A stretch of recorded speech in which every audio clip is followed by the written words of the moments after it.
আপনি জানেন কিনা জানি না, যখন আপনি কারো মায়ে পড়বেন না তখন আপনি খুব বেহায়া হয়ে যাবেন। আপনি তার কথা, সেই আপনাকে কি বলছে সেটা মাথায় নিয়ে শুধু তার মায়ের পিছু ছুটবেন যে ওই মানুষটাকে আমি ভালোবাসি। এই একটা জিনিস খেয়াল করেছেন যে কাটা ঘায়ে যখন লবণ দিলে যেমন যন্ত্রণা হয় না, আদৌ কি জানেন কিনা জানি না, দেখবেন কি তাজা কোনো মাছের উপরে যখন আপনি লবণ ছিটান তখন ওই মাছটা না যন্ত্রণা ছটফট ছটফট করে। তো অমনটাও না কিছু মানুষ বা কিছু ভালোবাসার মানুষ থাকে, যে মানুষটার মায়ে পড়ে এতটাই বেহায়া হয় যে মানুষটা বারবার তাড়িয়ে দেওয়ার পর নয় মানুষটার কাছে বারবার ছুটে যায়।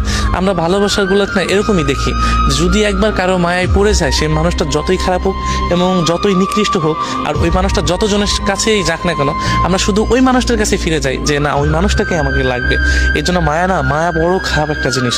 যদি কারোর শরীরে বা অন্তরে একবার লেগে যায় না, শুধু ওই মানুষটা না ওই মানুষটার কাছেই টানে।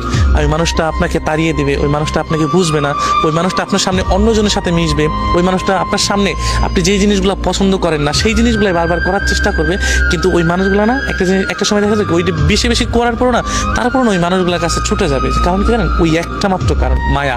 এই জন্য মায়া জিনিসটা আমাদের ভিতরে এমনভাবে দেওয়া হয়েছে যে নারী মায়া লাগানোর দিক দিয়ে শ্রেষ্ঠ, অভিনয়ের জন্য শ্রেষ্ঠ, ছলনাময়ের দিক দিয়েও শ্রেষ্ঠ, সব দিক দিয়েই শ্রেষ্ঠ। কারণ এই নারী, আপনি জানেন কিনা আমি জানি না, কিন্তু আপনি ইতিহাসের পাতায় যতবার দেখবেন ততবারই আপনি বুঝতে পারবেন যে ছেলেরা কখনো মেয়েদেরকে ছেড়ে যায় না, বরং মেয়েরাই ছেলেদেরকে ছেড়ে যায়। হয়তো তার একটা জ্বলন্ত প্রমাণ বা একটা গল্প আমি আপনাদের কাছে শেয়ার করি এবং বলতেছি যে একটা ছেলে পাখি আর একটা মেয়ে পাখি, যদিও গল্পটা কেমন লাগবে জানি না, যে একটা ছেলে পাখি আর একটা মেয়ে পাখি দুজনে মিলে উঠতেছিল, উঠতে উঠতে হঠাৎ করে একটি মেয়ে পাখি তার ডানায় ব্যথা পায়। ব্যথা পেলে মেয়ে পাখিটা ছেলে পাখিটাকে বলছে যে তুমি আমাকে কখনো ছেড়ে যাবে না। ছেলে পাখিটা ওই কথা শুনে মেয়ে পাখিটাকে বললো যে তোমাকে আমি কোনোদিনও ছেড়ে যেতে পারবো না। সেই কথা বলে তার একটি ডানা সে ভেঙে ফেলার পরে তাদের অনেক দিন পর একটা তুফান আসে, মানে একটা ঝড় আসে। হ্যাঁ, ঝড় আসার পরে তখন অনেক ঝড় আসতেছে, যে এমন ঝড় তাদের বাসা আর থাকবে না। যদিও দুজনকে খুবই ভালোবাসতো, এতটাই ভালোবাসতো যে প্রকাশ করার মতো না, যদিও গল্প যেটা। তো ছেলে পাখিটা বলতেছে যে তুমি চলে যাও, ভালো একটা জায়গায় চলে যাও, ঝড় শেষে তুমি আমার কাছে আবার ফিরে এসো।